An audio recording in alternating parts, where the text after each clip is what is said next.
கோவை மாவட்டம் பொள்ளாச்சி போடிப்பாளையம் பத்ரகாளியம்மன் கோவிலில் குண்டம் திருவிழா கடந்த 8ஆம் தேதி நோன்பு சாட்டுதலுடன் தொடங்கியது.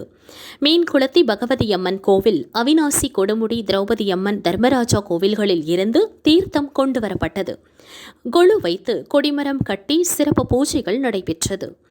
விழாவின் முக்கிய நிகழ்வான தீமிதி நேர்த்திக்கடன் விமரிசையாக நடைபெற்றது. முன்னதாக சிங்க வாகனத்தில் அம்மன் ஊர்வலமாக வந்து பூகுண்டம் அருகே அம்மனின் திருக்கல்யாண நிகழ்ச்சி நடைபெற்றது.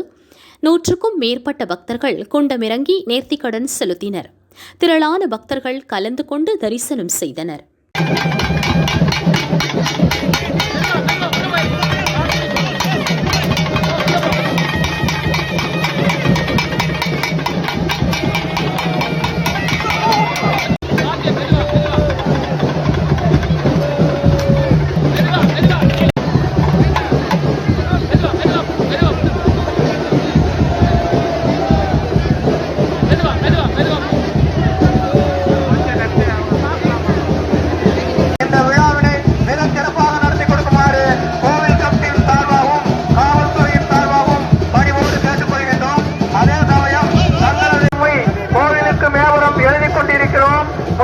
பக்தர்கள் மையை விட்டு அம்மனின் அருள் பிரசாதம் பெற்று செல்லுமாறு பணிவோடு